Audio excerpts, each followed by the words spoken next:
Greetings.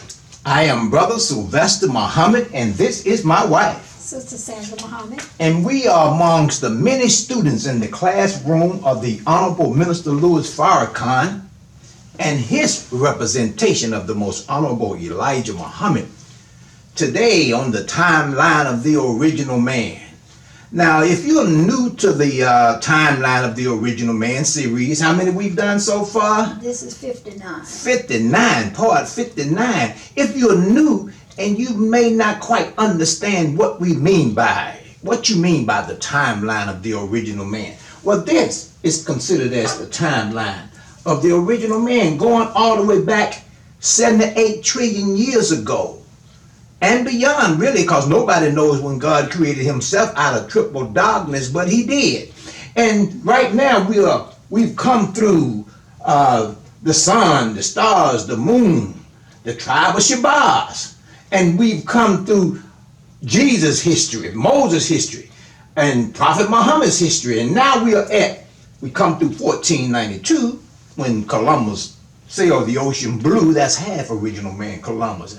You got to go back to the timeline. And then we are now at 1555 AD, slavery, the transatlantic slave trade. Now, to give you an idea of what the timeline of the original man is, out on the desert of Egypt, there is a lion with a man's head on it.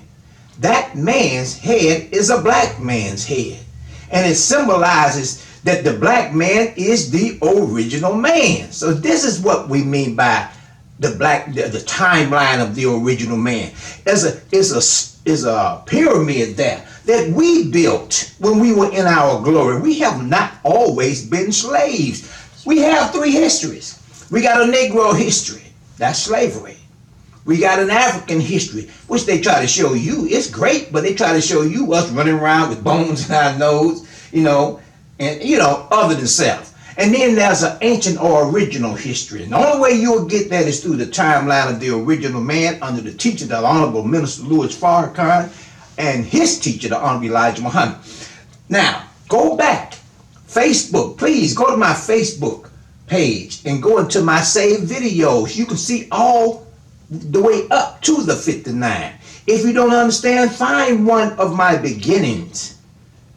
Part from 1 to 5 or 1 to 20, and just study the little videos, and that'll give you a better idea if you don't understand what the timeline is all about. But today we're going to be dealing with part 59, slavery. We're going to be talking about the secret relationship between blacks and Jews, and which is the problem. Because nobody want to accept the fact that they were actually the engineers of the slave trade. And this is not us saying that. That's right. This is from their scholars. That's right. Their scholars are saying this. That's not us. We just recorded it and put it in a book. And then we're going to be dealing with, that's a problem. Yeah. Then we're going to be dealing with solutions. That's right. A case for separation. A case for separation. And you're going to see that separation, because we're at a time now where God is finna take back the earth from those unrighteous rulers, or the wicked husbandmen, as the minister put in the criteria. The wicked husbandmen has had his time. Now God is coming back to pass judgment on them if they will not submit. That's right. So let's get started, baby. That's right. And also I'd like to add, Thank you. said 78 trillion years ago, the most Elijah Muhammad, he taught us that 78 trillion years ago, God created himself from triple darkness. From triple darkness. Okay, and that's what the coming of Master Muhammad teaching him. So 78 trillion years ago is the timeline that we have. From Elijah Muhammad coming from Master Muhammad. And next week we're going to be dealing with that, with that master teacher, the one that God used as a conduit from that 78 trillion years ago to bring this truth to us. But again, we're going to be dealing with the timeline of the original man, starting with the secret relationships between blacks and Jews. the architects of the slave trade. That's right. And what's going to determine what we actually going to do next week is how far we get this week. It's so how we're not totally sure it will be. That's a good point, baby. Week. It's so much. That's right, it is. So I'll be reading from The Secret Relationship Between Blacks and Jews. This is volume 2. The Nation of Islam compiled this information from rabbis, Jewish rabbis and scholars that actually recorded this information, and the Ms. Farkas research team compiled it and put together in book form, so we will have this knowledge to be able to study it and get the real truth. That's right. Of the what truth happened to us. And Jesus said to know the truth, and the truth shall set you free. Yes. We've been lied to. That's now right. Truth is here. It says, how Jews gain control of the Black American economy. Wow. Okay, I'm going to start on page, let's see, let me move this out of the way.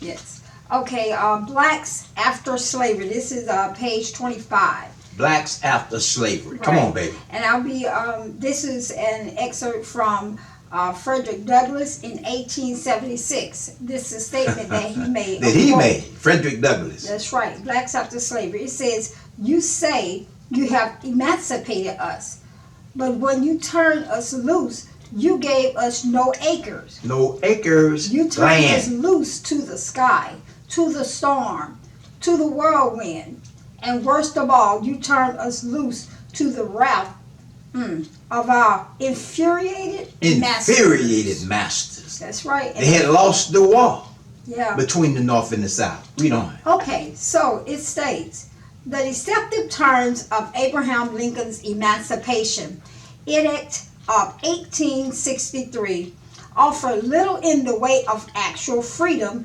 justice, or equality for the Black African. Right. Not the Black slave, because we were not slaves They when they identified brought us. us here. Okay, so the Black Africans. In fact, the Emancipation Proclamation itself freed not a single slave, and further guaranteed that slavery in some regions would remain intact. Lincoln, his admonition to a delegation of Black leaders at the White House, should have clarified his true intentions. Listen to that. Now, this is President Lincoln in Washington, D.C., speaking to some Black leaders. He says, the aspiration of men is to enjoy equality with the best when free. But on his broad continent, or on this broad continent, America, the continent of America. Yeah, not a single man of your race is made the equal of a single of ours. Not a single Not a Caucasian. single? They said, Lincoln, the one that you said free. No, he said you're not equal. That's Go on. right. I can't alter it if I would. I can't alter it if I would. In other words, I have no intentions of altering it. That's right. And that was the president at that time. It is better for us both, therefore, to be separated. It is better for us both to therefore be separated. That's right. So they wanted separation in a certain way, but they still wanted to use us and make money off us to build this country. Now he told them about the African continent. I think it's Algiers, where they set up a colony that they never supported. Some of the slaves went to Algiers and set up, but the thing is that the remainder of us stayed here because we did not have a knowledge of self, and we thought that this is our home now. Read on. Yeah, that's right. It says, despite Lincoln's separatist directive, most ex-slaves felt they had little choice but to seek a place in the only home they knew. In the only home they knew. That's right. And that's America. Yes. And in reality, you can do that. I mean, because the earth belongs to the righteous. And that's what we're going to get into later with separation and the fullness thereof. Okay, it states, a reuniting nation that had never treated them as anything but open enemies. Blacks had been slaves in both the North and the South, and freed blacks had never enjoyed true equality in any American state. Any American state. Even those white abolitionists who earnestly wanted and end to slavery had no intention of granting the black man full social, economic, and political citizenship. Listen up. They decreed the horrors of that cruelest of institutions, but most fundamentally believe in the rightness of white mastery over all affairs of the nation. White mastery over all affairs of the nation. Of this nation. That's right. Their slaveholding kinsmen to the south resented the loss of their valuable Negro property and openly vowed to return the black man to his rightful place. Openly vowed to return the black man to his rightful place. Now, incoming, come on, baby. That is under white authority. Yes. Okay, now, I'm going over to page 26, and this is coming from the Genesis. And this title is Jim Crow, the most barbarous series of laws ever written. Jim Crow. It says, Genesis 15:13, and he said unto Abraham, know of a surety that thy seed shall be a stranger in a land that is not theirs, and shall serve them, and they shall afflict them 400 years. 400 years. Then, then God says, after that time, that's right, I'm coming. That's right. And I will judge that nation whom they shall serve, and afterwards will we, black folks in America, come out with great substance. Give me the picture of the criteria. And that's why the minister is on the front of this picture. The leaders are behind. See, this Farrakhan is God's man in this dispensation in time. That's right. He's the criteria. Anyone, regardless of race, creed, or color, you want to get to what God is finna bring in this new, like Columbus thought he was bringing in a new world. No. He was a joke in comparison to what Farrakhan is going to get from the leader, the Honorable Elijah Muhammad, and bring back to us and humanity. But you're going to have to make a decision to want to do what's right. The criteria. That's it. Okay, it states, the term Jim Crow is the name of a highly popular minstrel show character invented around 1828 by Thomas Daddy Rice, a white entertainer who donned blackface to ridicule black culture. Now, that wasn't black culture.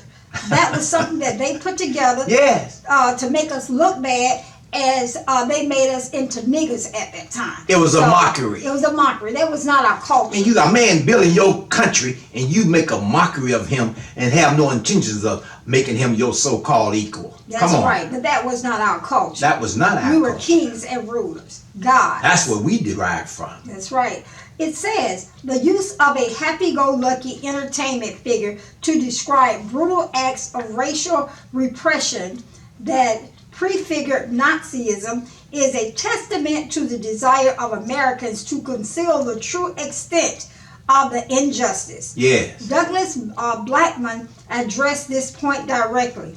Quote, imagine if the first years of the Holocaust were known by the name of Germany's most famous anti-Semitic comedian. Think over this. In 1930s. Yeah. Let us define this period of American life plainly and comprehensively. Yeah. It was an age of neo-slavery. Neo-slavery. That's right. So the what it was is that they said, what if the comedian, German comedian, was using the Holocaust to make a mockery of by making them look like stepping fetches. That's right. See, but you turn around who suffered something, a Holocaust, that was not as great as the Holocaust that we suffered, but you turn around and make a mockery of us?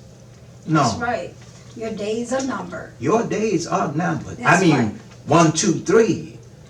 You better get with the criteria, because that's the only way you're gonna get some additions to your days. That's right.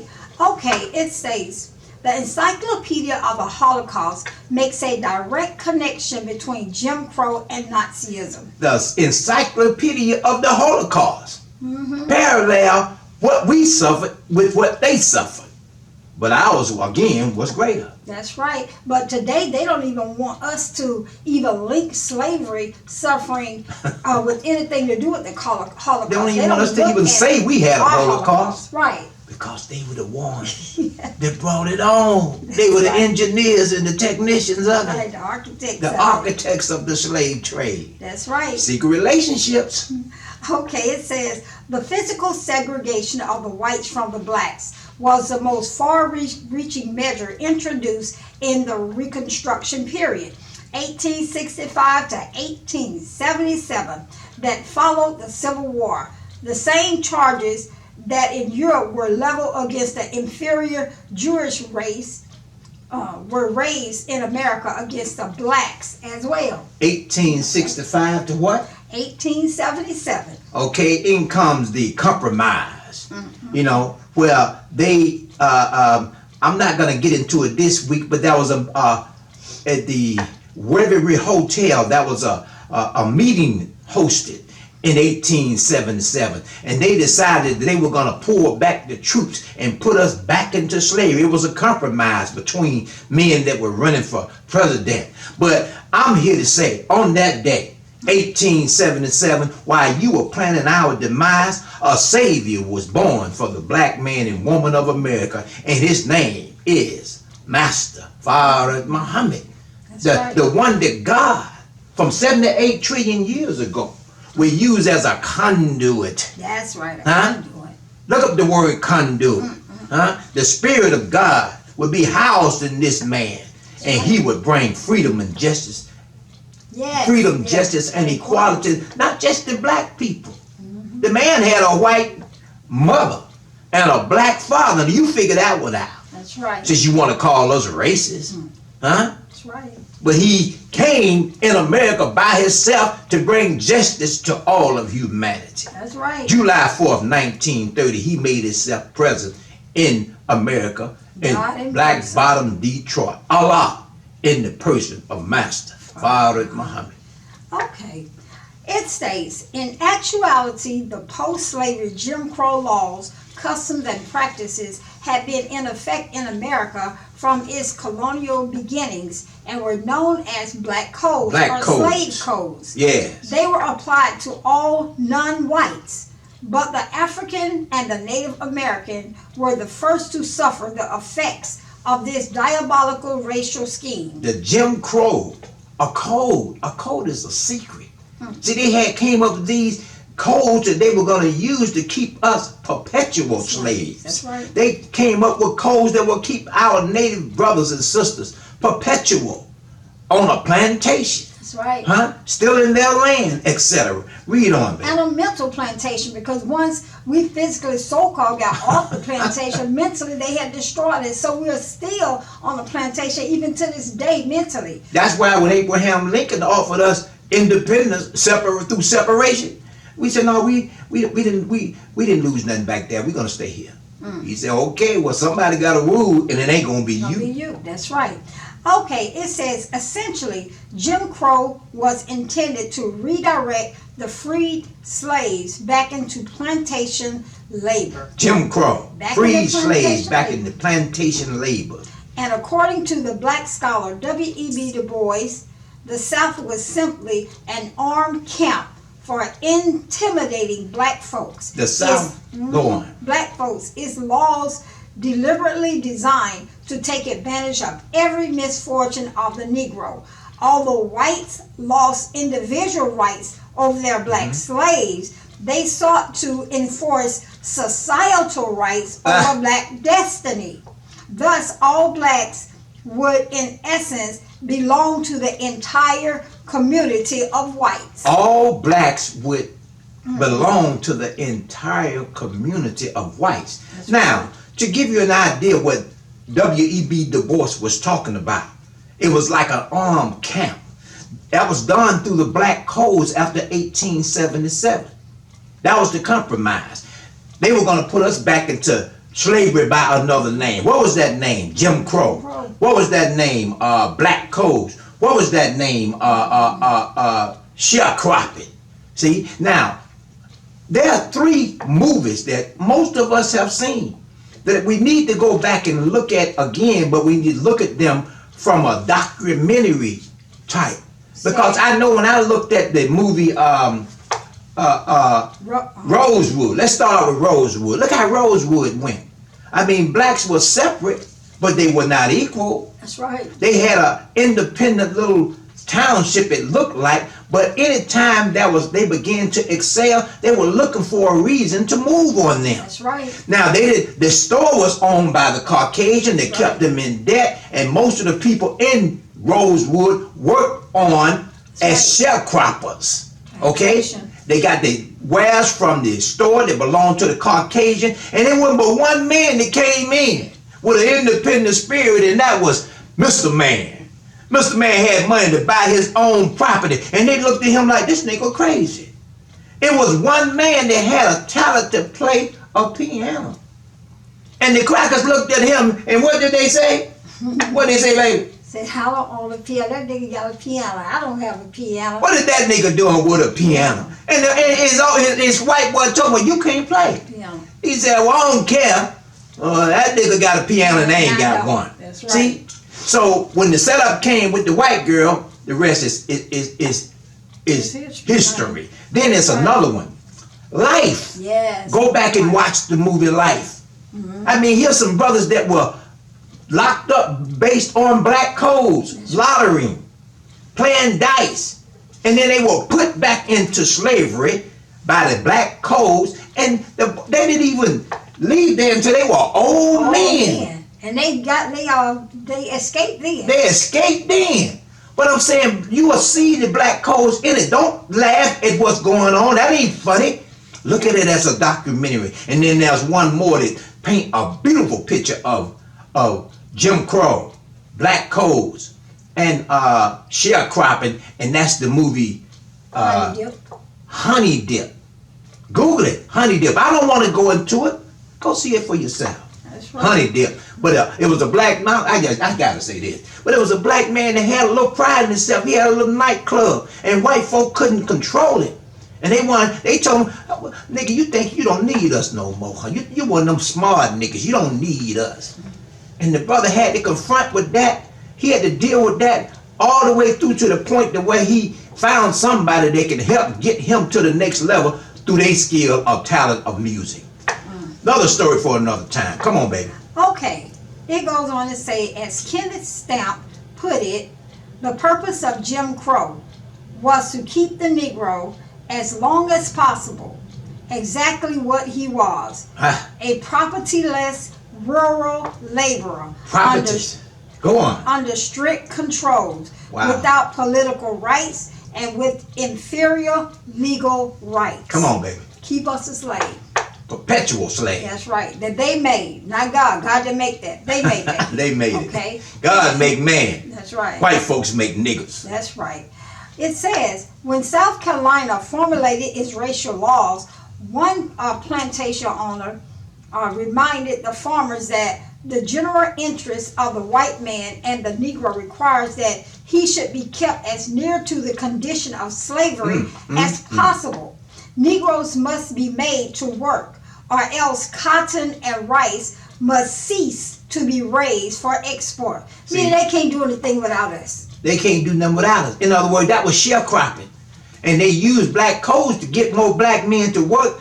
As I was mentioning about Honey Drop, a brother walking down the street.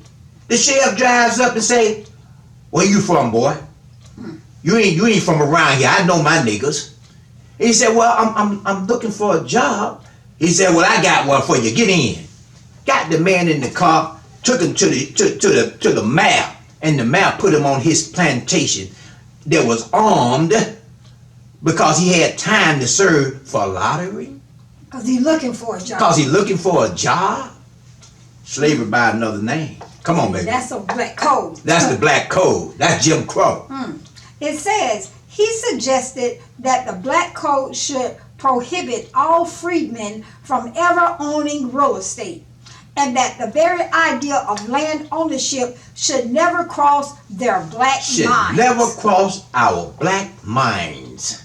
That's right. He believed that the black code should contain a stringent law that would require every black person to show proof that he is in the lawful employment of some white man. Better known as apartheid. Come on. That's right. His directives were followed religiously, not only in his own state, but throughout the South. Moreover, these laws created among blacks a permanent consumer class.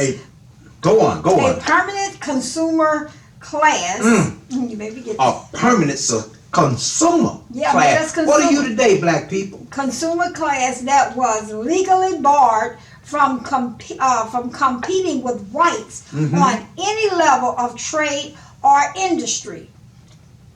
A permanent consumer class. I mean, at that time, if you was making money, you had to hide your money in a hole somewhere. You don't put that on your mattress because they might move on you, but you couldn't put it in a bank. If you put your money back then in a bank, they would take it. That's right. What they wanted to see you do, because they knew how much money you were making, what they wanted to see you do was to come to their stores. That's right. Buy their goods. And then get you in debt, which Dr. Elijah Muhammad says is slavery. That's right. So I'm going to read that one more time. Come on. Moreover, these laws created among blacks a permanent consumer class that was legally barred from competing with whites on any level of trade or industry. Yeah. This effectively forced blacks into a specific role in the American economy, such that any money they might acquire through their wages could never be retained and leveraged for their own growth and development. Never. Indeed, one law on the books made it illegal for blacks to misspend their own money. Misspend their own money. What is misspending? Misspending means at that time. Yeah. You ain't spending it with us. Now let's bring it up today. We still don't do this. Let's bring it up today. Who feeds you?